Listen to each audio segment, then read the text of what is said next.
हे welcome back. मैं Somvir Singh, founder of Kiara astrology.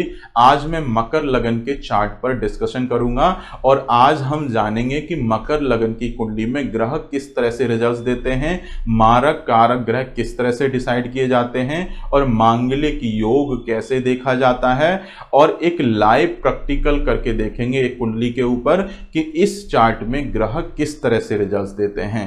तो चलिए बात करते हैं मकर लगन की कुंडली पर। ये मकर लगन की कुंडली इसलिए बनी क्योंकि लग्न में ही 10 नंबर लिखा हुआ है और 10 नंबर की राशि होती है मकर राशि, और जिसके स्वामी ग्रह माने जाते हैं शनि देवता।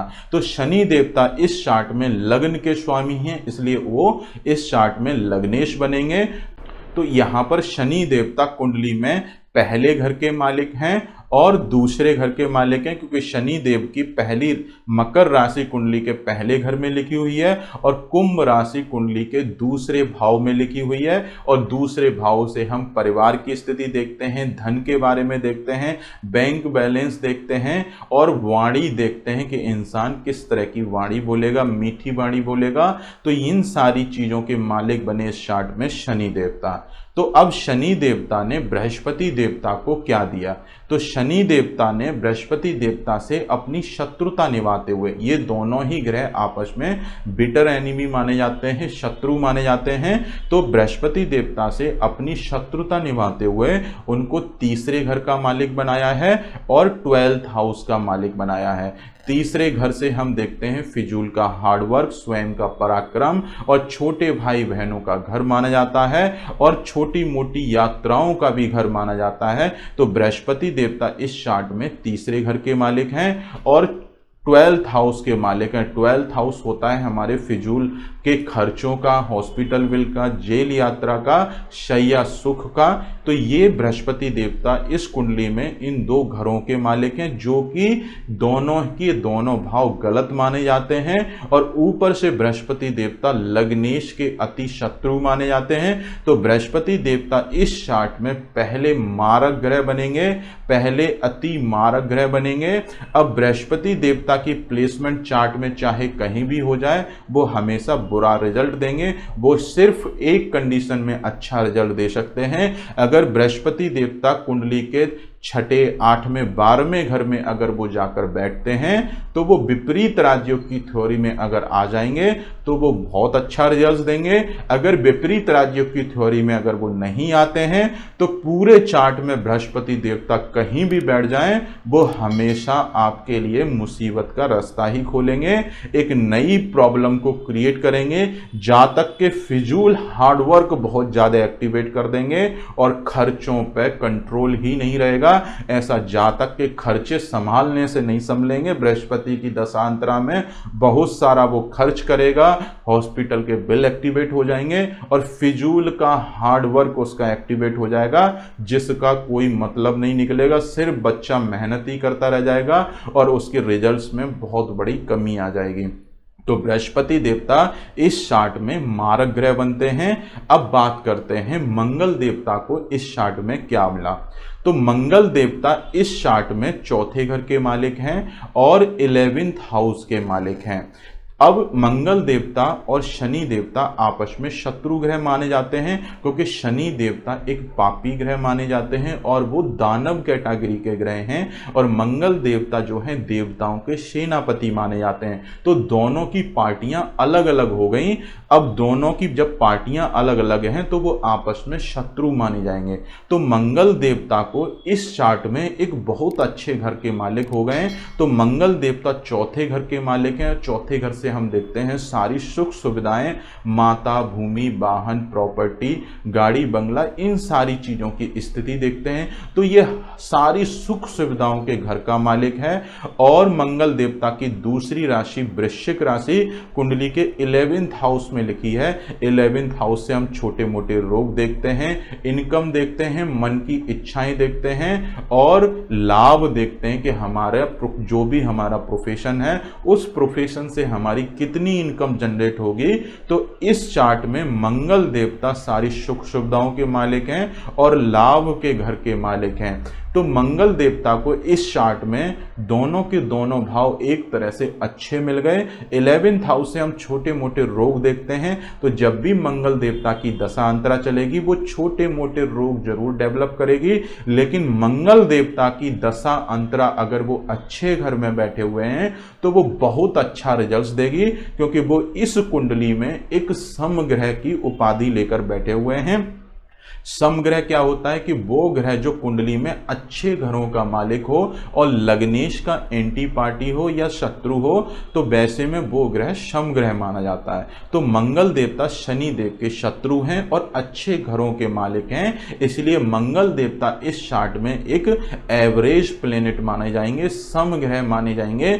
अगर यही मंगल देवता की प्लेसमेंट कहीं अच्छे भाव में हो गई और तो वो बहुत अच्छा रिजल्ट देंगे। अगर यही मंगल देवता कुंडली के तीसरे, छठे, 8वें, 12वें घर में हो गई तो मंगल देवता बहुत बुरा रिजल्ट देंगे।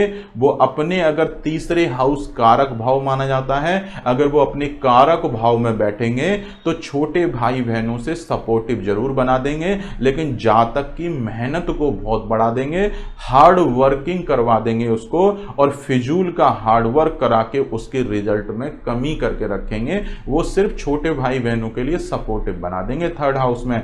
और छठा घर भी मंगल देवता का अपना कारक भाव माना जाता है, तो छठे घर में जाने से मंगल देवता जो हैं उसकी जॉब में ग्रोथ जरूर कर देंगे, उसके लिए नौकरी के, प्रमोशन के और हाउस ऑफ कंपटीशन के एग्जाम क्लियर करने में बहुत ज़्यादा यही मंगल देवता छठे घर में हेल्प करेंगे। लेकिन वो छठे घर में बैठने से जो है दुर्घटना के योग बना देंगे, रोग बढ़ा देंगे, शत्रु बढ़ा देंगे, कोर्ट केस जैसी चीज़ें ये कहीं ना कहीं वो डेवलप कर देंगे। और मंगल की दशा अंतरा हमेशा छोटे मोटे रोग डेवलप उस दशा में वो कर ही देंगी। तो मंगल देवता छठे घर में खराब रिजल्ट देंगे। और यही मंगल देवता का सप्तम घर में कर्क राशि में अगर नीच के हो गए तो वो बहुत बुरा रिजल्ट देंगे, पत्नी के साथ में कलह कलेश मचा देंगे, दाम्पत्य सुख में बहुत बड़ी प्रॉब्लम आ जाएगी। ऐसे में मंगल देवता के सिर्फ पाठ पूजन करके ही उनको शांत करना पड़ेगा। अगर किसी बच्चे ने मंगल का मूंगा सप्तम घर में किसी ने धारण कर लिया तो उसका डाइवोर्स तय है, कोई नहीं बचा पाएगा उसको। तो ऐसे केस में मंगल का मूंगा भूल कर भी धारण मत करिएगा, अदरवाइज पत्नी सुख में बहुत बड़ी कमी आ जाएगी, पत्नी से दूर जाने का योग बन जाएगा। अगर सप्तम घर में मंगल नीच के बैठे हुए हैं तो सिर्फ सुंदरकांड का पाठ करके, हनुमान जी का पाठ पूजन करके और बजरंग बाण का पाठ करके उनको शांत करना है।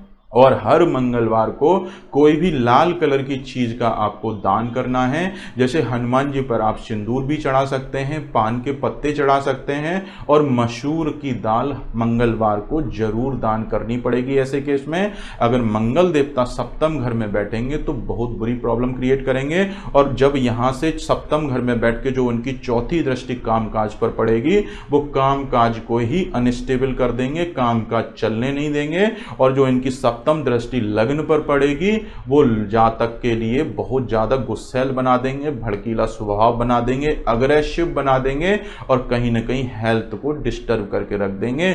और उनकी जो 8वीं दृष्टि जो दूसरे घर पर पड़ेगी उसकी वाणी को उग्र बना देंगे। ऐसा बच्चे की वाणी उग्र हो जाएगी तो वो हमेशा गलत बात ही बोलेगा, थोड़ा सा अकड़ के बात करेगा, क्योंकि वाणी उसकी मंगल देवता कहीं ना कहीं उग्र कर देंगे और उसके परिवार के सुख में कलह कलेश मचा देंगे, परिवार से दूर ले जाने के वो योग बना देंगे। और सप्तम घर में बैठ के वो पत्नी से दूर जाने के योग बना देंगे। तो ऐसे में मंगल का अगर मूंगा धारण कर लिया तो मुसीबतें बढ़ जाएंगी, क्योंकि एक रत्न का काम होता है ग्रह से आने वाली किरणों को शरीर में बढ़ा देना। अगर सप्तम घर में मंगल अशुभ हो गए तो मंगल ग्रह से आपके शरीर पर एक नेगेटिव एनर्जी का प्रभाव बढ़ जाएगा। तो वही पहना हुआ मूंगा उस नेगेटिव एनर्जी को खींचकर आपके शरीर में 10 गुना 20 गुना बढ़ा देगा। और जैसे ही वो नेगेटिव एनर्जी बढ़ेगी आपकी मुसीबतें 20 गुना बढ़ जाएंगी। अगर किसी जातक के मंगल सप्तम घर में बैठे हों तो भूल कर भी मंगल का मूंगा रत्न धारण मत कीजिएगा। अगर आपके किसी फ्रेंड ने अगर इस तरह से कोई गलती की हुई है तो इस वीडियो को जरूर उसको शेयर कर दीजिएगा, जिससे कि उसकी कहीं ना कहीं प्रॉब्लम्स कम हो जाए, वो देखकर समझ जाए कि वो रत्न उसको नहीं पहनना है।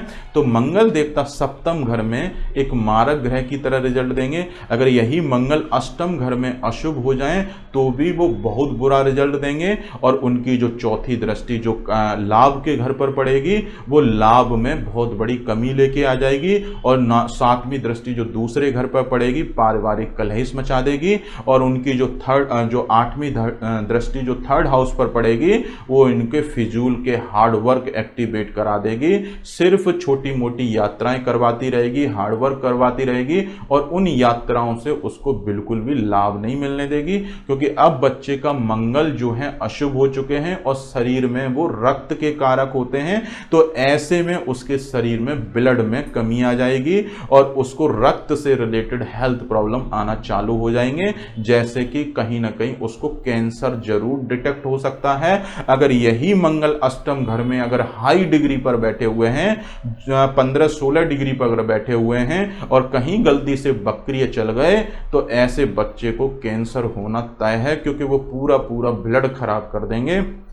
तो अष्टम घर में बैठ के मंगल बहुत अशुभ माने जाएंगे। ऐसे में मंगल का मूंगा धारण नहीं किया जाएगा, सिर्फ उनके पाठ पूजन दान करके ही उनको शांत किया जाएगा। अगर यही मंगल 12th हाउस में बैठे हुए हैं तो भी वो बहुत बुरा रिजल्ट्स देंगे, पत्नी के साथ में कलह कलेश मचा देंगे, क्योंकि 12th हाउस से जब बैठ के अपनी 8वीं दृष्टि से सप्तम घर पर जब दृष्टि डालेंगे तो वो मुसीबत क्रिएट कर देंगे, दाम्पत्य सुख को बर्बाद कर देंगे, कोर्ट केस जैसी चीजें एक्टिवेट हो जाएंगी और एक तलाक के योग पूरे वो डेवलप कर देंगे।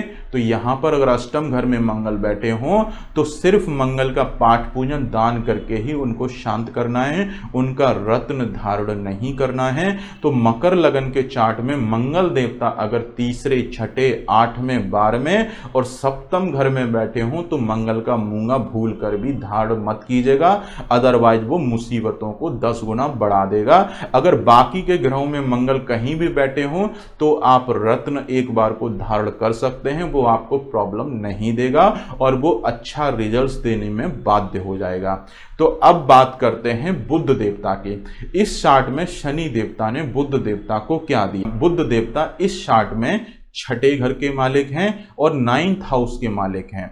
छठे घर से हम रोग, ऋण, कर्जा, शत्रु, कोर्ट केस, लिटिगेशन, इन सारी चीजों के बारे में जानकारी लेते हैं और नौकरी देखी जाती है। तो छठे घर से हम नौकरी देखते हैं तो नौकरी के मालिक हमारे बुध देवता हो जाएंगे और वो 9वें घर के मालिक हैं, पिता के घर के मालिक हैं, भाग्य के मालिक हैं। तो बुध देवता एक पिता के घर के मालिक होने की वजह से इस कुंडली में एक योग कारक ग्रह बनेंगे, क्योंकि वो लग्नेश के मित्र भी हैं और साथ में 9th हाउस के लॉर्ड हैं। तो बुध देवता इस चार्ट में एक योग कारक ग्रह बनेंगे। अब यही बुध देवता अगर चार्ट में कहीं भी तीसरे, छठे, 8वें, 12वें घर में और अपनी नीच राशि में अगर बैठ जाएं, मतलब मीन राशि में अगर नीच के हो जाएं, तो बुध का पन्ना भूल कर भी धारण मत कीजिएगा। वो सिर्फ एक कंडीशन में धारण किया जा सकता है, अगर बुध देवता तीसरे, छठे, 8वें, 12वें में सूर्य के साथ बैठकर अगर वो अस्त हो जाएं, क्लोज कंजक्शन में आकर अगर बुध देवता अस्त हो गए सूर्य से, उस केस में आप कहीं भी पन्ना धारण कर सकते हैं। तो बुध देवता अगर अच्छे घरों में विराजमान होंगे तो बहुत अच्छा रिजल्ट्स देने के लिए बाध्य हो जाएंगे।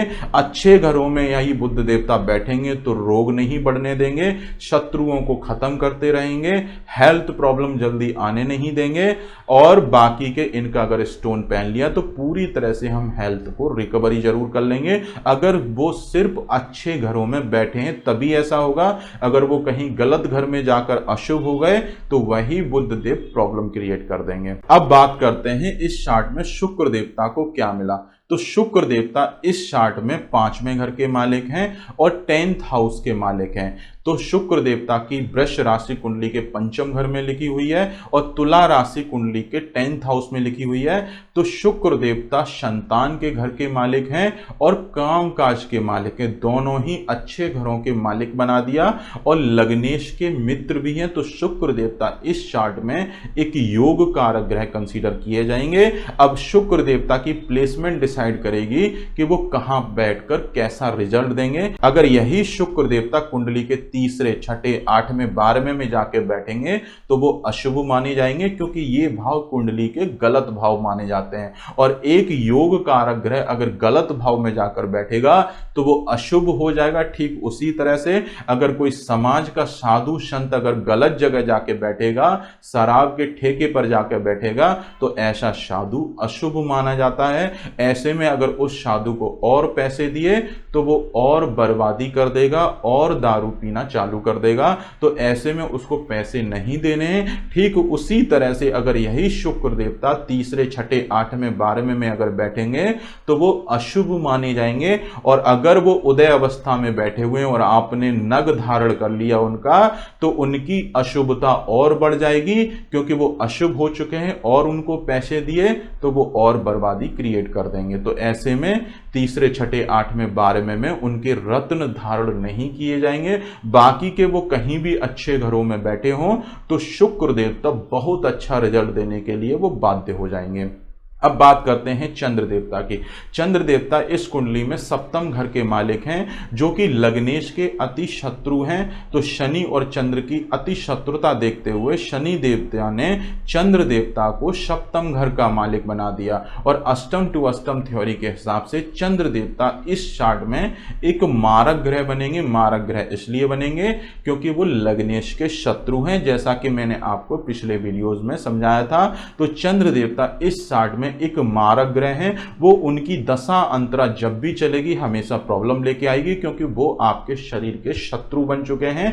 तो चंद्र देवता चार्ट में कहीं भी बैठ जाए वो कभी भी अच्छा रिजल्ट नहीं देंगे। और सूर्य देवता इस चार्ट में अष्टम घर के मालिक हैं, 8वें घर के मालिक हैं। तो सूर्य देवता जो है एक बुरा घर डिपार्टमेंट मिल गया और वो लग्नेश के बिटर एनिमी माने जाते हैं, शत्रु माने जाते हैं। तो ऐसे में सूर्य देवता एक बुरे घर के भी मालिक हैं और लग्नेश के भी शत्रु हैं। तो सूर्य देवता भी इस चार्ट में एक मारक ग्रह कंसीडर किए जाएंगे। अगर यही सूर्य देव जो मारक ग्रह बने हैं, अगर कुंडली के 6ठे, 8वें, 12वें घर में अगर विपरीत राजयोग की थ्योरी में आ जाएं तो यही सूर्य देवता एक बहुत अच्छा रिजल्ट देने के लिए बाध्य हो जाएंगे। अगर विपरीत राजयोग की थ्योरी में नहीं आए तो यही सूर्य देवता इनकी लाइफ में मुसीबत क्रिएट कर देंगे, क्योंकि वो अष्टम घर के मालिक हैं। और अष्टम घर से हम मृत्यु तुल्य कष्ट, मृत्यु, हर काम काज में आ रही ऑब्स्टेकल और लंबी चलने वाली हिडन बीमारियों का अध्ययन करते हैं। तो यही सूर्य देवता इनकी लाइफ में बहुत ज्यादा हेल्थ प्रॉब्लम को निमंत्रण दे देगा। तो सूर्य देवता इस चार्ट में कहीं भी बैठे वो अच्छा रिजल्ट्स नहीं देंगे। वो सिर्फ एक कंडीशन में अच्छा रिजल्ट देंगे, जब वो विपरीत राजयोग की थ्योरी में आ जाए। तो आज आपने समझा कि इस चार्ट में हमने मारक कारक ग्रह कैसे डिसाइड किए। अब मैं आपको समराइज कर देता हूं। शनि देवता इस चार्ट में पहले योग कारक ग्रह बने, शुक्र देवता भी इस चार्ट में योग कारक ग्रह बने, बुध देवता भी इस चार्ट में योग कारक ग्रह बने, मंगल देवता इस चार्ट में एक एवरेज सम ग्रह बने और बृहस्पति देवता इस चार्ट में मारक ग्रह बने, चंद्र देवता भी मारक ग्रह बने, सूर्य देवता भी इस चार्ट में एक मारक ग्रह बने।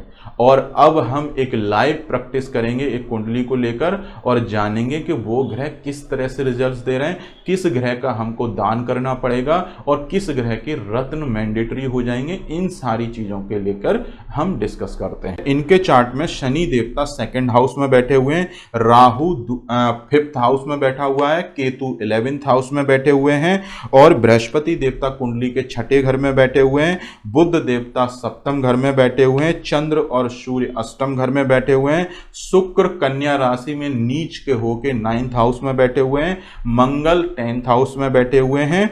तो अब हम बात करते हैं लग्नेश से। और लग्नेश की डिग्री 21 डिग्री है और वो वक्रीय भी चल रहे हैं, तो 21 डिग्री पे वक्री चल रहे हैं और इनके नवमांश चार्ट में शनिदेव नीच के हो गए। तो नीच के नवमांश चार्ट में होने से इनके षड बल में बहुत बड़ी कमी आ जाएगी। तो शनिदेव इस चार्ट में लग्नेश हैं और वो अपने ही अच्छे घर में बैठे हुए हैं। वो भले ही इस चार्ट में वक्रीय चल रहे हैं और अच्छी डिग्री लेके बैठे हुए हैं, लेकिन नवमांश में वो नीच के होने के कारण उनकी षड बल में कमी आ जाएगी। अगर अब इस चार्ट में कोई भी ग्रह विपरीत राजयोग में आया तो वो अच्छा रिजल्ट नहीं दे पाएगा, क्योंकि नवमांश चार्ट में शनिदेव नीच के बैठे हुए हैं, तो उनके बल में कमी आ जाएगी। वैसे शनि देवता इस चार्ट में बहुत अच्छा रिजल्ट्स देंगे, क्योंकि वो अपने घर में बैठे हुए हैं और कुंडली के योग कारक ग्रह हैं। तो शनि देवता दूसरे घर में बैठ के परिवार सुख को बढ़ा के रखेंगे, सारी सुख सुविधाएं देने में बहुत बड़ी हेल्प करेंगे, क्योंकि इनकी तीसरी दृष्टि जो है चौथे घर पर पड़ने से सुख सुविधाओं में वृद्धि कर देगी। गाड़ी प्रॉपर्टी खरीदने में कहीं ना कहीं यही शनि देवता बहुत बड़ी हेल्प करेंगे। लेकिन उनके षड बल में कमी आ गई है, तो वो रिजल्ट में कमी जरूर कर देंगे, वो ज्यादा अच्छा रिजल्ट्स नहीं दे पाएंगे, उनकी इंटेंसिटी में कमी आ जाएगी। रिजल्ट तो वो अच्छा ही देंगे, लेकिन कहीं ना कहीं इंटेंसिटी उनकी कम रहेगी। अब यही शनि देवता की सप्तम दृष्टि अष्टम घर में बैठे सूर्य और चंद्र पर पड़ रही है, तो वो सूर्य और चंद्रमा को पीड़ित कर देंगे। उनकी दृष्टि जो है सूर्य को प्रॉब्लम में डालेगी, चंद्रमा को भी प्रॉब्लम में डालेगी। मतलब इन जातक ने शनि देवता ने मतलब चंद्र देवता के ऊपर ग्रहण लगा दिया, और चंद्र देवता हैं पति के कारक, मतलब इन्होंने अपने ही पति के ऊपर ग्रहण लगा दिया। और चंद्र देवता भी अष्टम घर में उदय अवस्था में बैठे हुए हैं। तो यही शनि देव इनके चार्ट में अच्छा रिजल्ट देने के बावजूद भी वो उनके पति सुख में कहीं ना कहीं प्रॉब्लम जरूर क्रिएट कर देगा, क्योंकि शनि जो है चंद्रमा को पीड़ित कर रहे हैं और चंद्रमा इस चार्ट में पति के घर का मालिक है। तो ऐसे में इनका मन तो अशांत रहेगा ही, क्योंकि वो विष योग भी लगा रहा है, चंद्रमा पर ग्रहण भी लगा रहा है। तो ऐसे केस में जो है इनके पति की आयु में कमी आ जाएगी, इनके पति की हेल्थ प्रॉब्लम में गिरावट आ जाएगी, कहीं ना कहीं आयु को वो जरूर कम कर देंगे। चंद्र देवता की वजह से शनि देवता जो है चंद्र पर दृष्टि डालने की वजह से उनकी आयु में खतरा जरूर वो क्रिएट कर देंगे। सूर्य जो है हमारे पिता के कारक माने जाते हैं, और सूर्य देवता पर ग्रहण लग गया तो कहीं ना कहीं पिता के लिए भी ये परेशानी जरूर क्रिएट कर देगा। यही शनिदेव वो रिजल्ट तो बहुत अच्छा दे रहे हैं, लेकिन उनकी दृष्टि की वजह से चंद्र और सूर्य पीड़ित हो जाएंगे। अगर ऐसे में इन्होंने शनि का रत्न पहनकर अगर शनि का बल बढ़ाया तो वो एक तरफ से अच्छा जरूर करेगा, लेकिन दूसरी तरफ से इनके लिए मुसीबत बढ़ा देगा, क्योंकि चंद्रमा परेशान हुआ तो पति परेशान हो जाएंगे, और सूर्य परेशान हुआ तो पिता की परेशानियां बढ़ जाएंगी। और शनि की जो 10वीं दृष्टि इनके लाभ पे पड़ेगी, इनकम को वो जरूर बढ़ा देगा, ग्रोथ कर देगा, मन की इच्छाएं जरूर पूरी करना चालू कर देगा। लेकिन वही शनि का पहना हुआ रत्न इनके लिए मुसीबत क्रिएट कर देगा। और इनके देखिए चंद्रमा अगर पीड़ित हुआ तो मन पीड़ित हो जाएगा, कहीं ना कहीं मन अशांत रहना चालू हो जाएगा।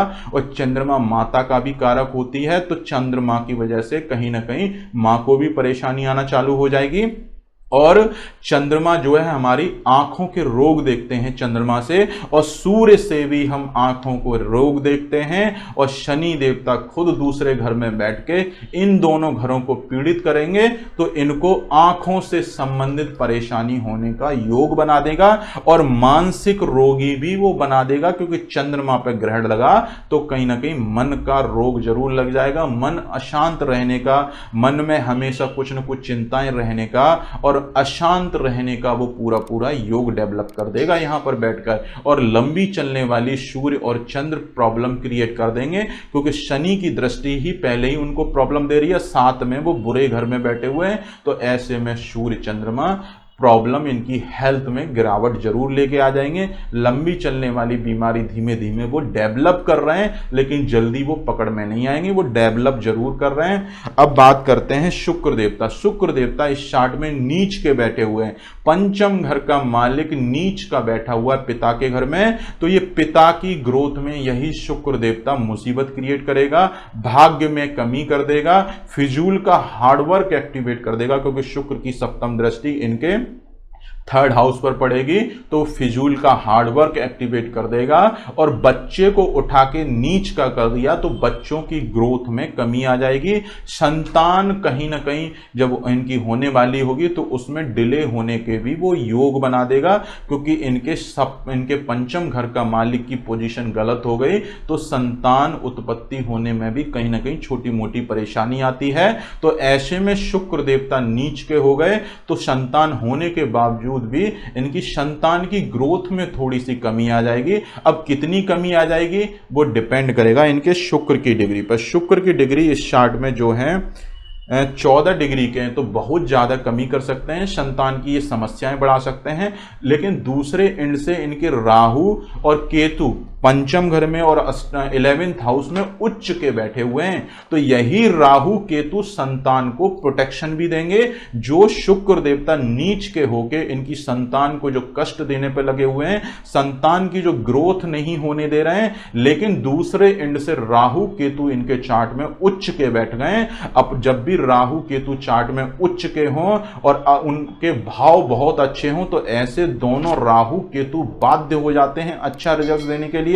अब यहां पर राहु केतु इनकी संतान की रक्षा बहुत अच्छे से कर लेंगे, तो यही राहु और केतु इनके संतान उत्पत्ति में भी हेल्प करेंगे। लेकिन शुक्र देवता तो वो प्रॉब्लम देगा अपनी तरफ से, तो छोटी मोटी वो गिरावट आ जाएगी, ज्यादा कष्ट वो संतान को नहीं दे पाएंगे, क्योंकि राहु और केतु इनके उच्च के बैठे हुए हैं, वो इनकी संतान को बहुत अच्छा सपोर्ट करेंगे। और राहु केतु की डिग्री जो है 16 डिग्री या 100% पॉजिटिव रिजल्ट दे रहे हैं, साथ में बकरी भी चल रहे हैं। तो पूरे चार्ट में राहु केतु अच्छी पोजीशन की वजह से पूरे चार्ट को वो बहुत अच्छा बना देंगे, एक अच्छा रिजल्ट देने में वो बहुत अच्छा रिजल्ट जरूर देंगे।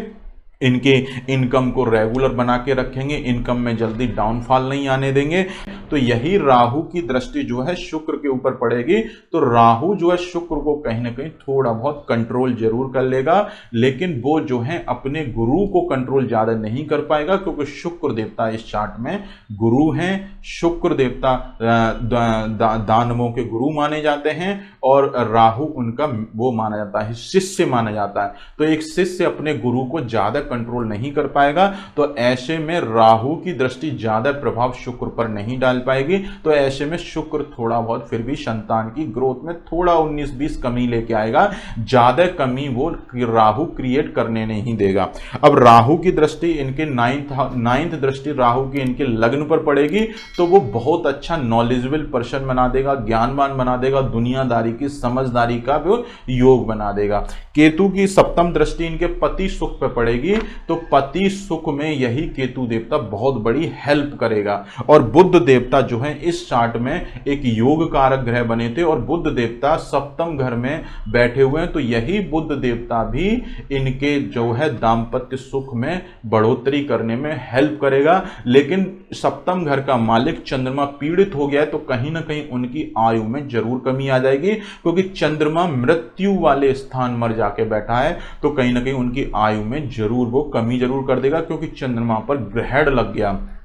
अब यही बुध देवता इनके दाम्पत्य सुख में बढ़ोतरी करेंगे। अगर बुध देवता यहां नहीं बैठे होते तो इनके मैरिड लाइफ में बहुत बड़ी प्रॉब्लम क्रिएट हो जाती, लेकिन बुध देवता की प्लेसमेंट अच्छी होने की वजह से ये मैरिड लाइफ को जरूर सपोर्ट कर लेगा।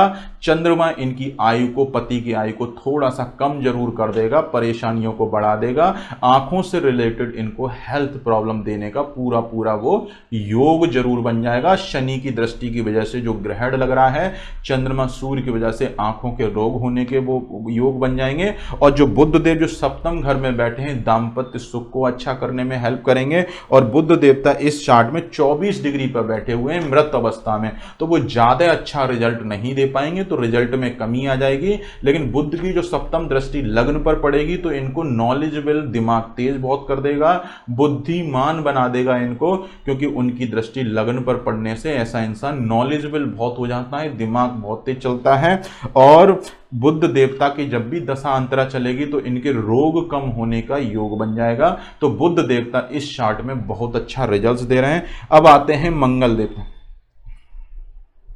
अब बात करते हैं मंगल देवता की। मंगल देवता चौथे घर में बैठे हुए हैं, काम काज के घर में बैठे हुए हैं, और काम काज के घर में बैठ के वो अपने ही घर पर दृष्टि डाल रहे हैं। तो यही मंगल देवता इनके जीवन में सुख में वृद्धि जरूर कर देगा, थोड़ा सा अग्रेसिव नेचर का जरूर बना देगा, क्योंकि मंगल की चौथी दृष्टि इनके ऊपर पड़ेगी, थोड़ा अग्रेसिव गर्म स्वभाव जरूर कर देगा। और मंगल की जो दृष्टि, आठवीं दृष्टि जो पंचम घर पर पड़ेगी, यही मंगल देवता संतान की ग्रोथ में बहुत बड़ी हेल्प करेगा। तो इनकी संतान को ज्यादा कष्ट नहीं हो पाएगा, क्योंकि राहु भी इनकी संतान को प्रोटेक्ट कर रहा है, केतु भी संतान को प्रोटेक्ट कर रहा है, और मंगल भी संतान को प्रोटेक्ट कर रहा है। बस शुक्र देवता नीच के हो गए, थोड़ी मोड़ी परेशानी वो लेके आएंगे, लेकिन मैक्सिमम ज्यादा परेशानी वो क्रिएट नहीं हो पाएगी, क्योंकि इनके बाकी के ग्रह संतान की प्रोटेक्शन करने में लगे हुए हैं। और बुध देवता पति सुख को मेंटेन करने में लगे हुए हैं। लेकिन चंद्रमा की जो प्लेसमेंट गलत हुई है उसकी वजह से पति सुख में फिर भी थोड़ी सी कमी वो लेके आएगा। तो आज आपने समझा कि इस चार्ट में ग्रह किस तरह से रिजल्ट्स दे रहे हैं। अब हम बात करेंगे मांगलिक योग कैसे देखा जाएगा। इस चार्ट में तो मांगलिक योग है ही नहीं है। मांगलिक योग सिर्फ तभी कंसीडर किया जाता है जब मंगल की प्लेसमेंट कुंडली के पहले घर में, चौथे घर में, सप्तम घर में, अष्टम घर में, 12th हाउस में हो जाए तो बच्चा मांगलिक कंसीडर किया जाता है। लेकिन वो बहुत सारे कैंसिलेशन रूल्स भी होते हैं, तो मांगलिक योग कैंसिल्ड माना जाता है। अब अगर इस चार्ट में मंगल जो है लग्न में ही बैठे, पहले घर में बैठे हैं, तो मंगल जो है उच्च के हो जाएंगे, और उच्च का मंगल इस चार्ट में बाध्य हो जाएगा बहुत अच्छा रिजल्ट देने के लिए, क्योंकि मंगल देवता इस चार्ट में एक एवरेज प्लेनेट है। तो वो लग्न में जब उच्च के हो जाएंगे तो उनकी दृष्टि इनके दाम्पत्य जीवन को मेंटेन करने में बहुत बड़ी हेल्प करेगी। तो ऐसा बच्चा मांगलिक नहीं कंसीडर किया जाएगा, क्योंकि वो लग्न में बैठने से एक रुचुक नामक पंच महापुरुष योगों में एक राजयोग बना दिया। अब जो मंगल ने इतना अच्छा राजयोग बना दिया, क्या वो मंगल इनके वैवाहिक जीवन में परेशानी क्रिएट कर सकता है? बिल्कुल नहीं कर सकता है, क्योंकि वो इनके शरीर का मित्र बन चुका है। और मित्र ग्रह का काम होता है कि इनके जीवन में आ रही परेशानियों को दूर करना, सुख सुविधाओं को बढ़ा देना। वो सुख सुविधाएं वैसे ही बढ़ाएगा जैसे घरों पर वो दृष्टि डाल रहा होगा। तो मंगल की सप्तम दृष्टि इनके दाम्पत्य जीवन को स्टेबल कर लेगी अगर मंगल फर्स्ट घर में बैठे हुए हैं। यही मंगल की प्लेसमेंट अगर चौथे घर में स्वराशि हो जाए तो भी मंगल इनकी चौथी दृष्टि दाम्पत्य जीवन को स्टेबल करने में बहुत बड़ी हेल्प करेगी। उस केस में जातक मांगलिक कंसीडर नहीं किया जाएगा।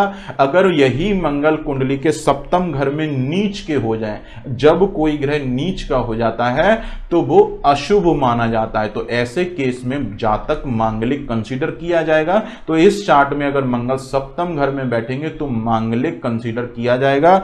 अगर यही मंगल अष्टम घर में बैठे हैं तो मंगल अशुभ हो जाएंगे, क्योंकि वो गलत भाव में चले गए। तो वैसे में बच्चा मांगलिक कंसीडर किया जाएगा। जब भी मंगल की दशांतर चलेगी वो कहीं ना कहीं वैवाहिक जीवन में परेशानी जरूर क्रिएट करेगी।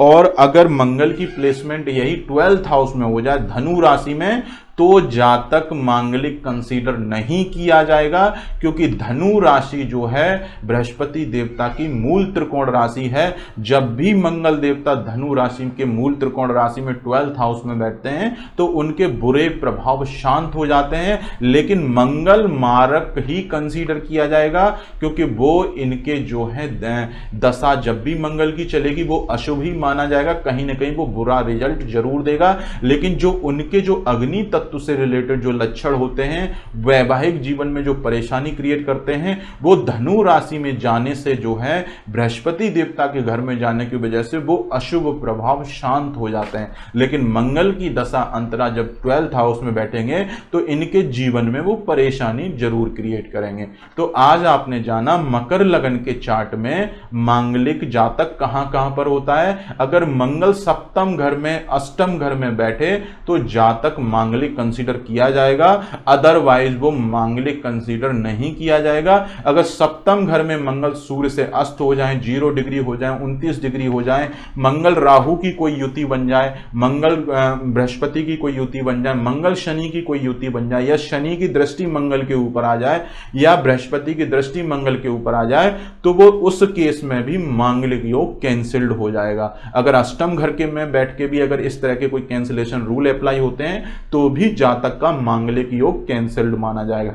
वैसे इस चार्ट में सप्तम घर में और अष्टम घर में अगर मंगल बैठे हो तो जातक मांगलिक कंसीडर किया जाता है। अगर आपको वीडियो अच्छी लगी हो तो वीडियो को लाइक कीजिए, चैनल को सब्सक्राइब कीजिए और अपने फ्रेंड्स में जरूर शेयर कीजिएगा, जिससे कि अगर किसी मकर लगन के जातक ने अगर कोई रत्न गलत धारण किया हुआ है तो उसके जीवन में परेशानियां कम हो जाएंगी, वो उस रत्न को उतार के रख देगा।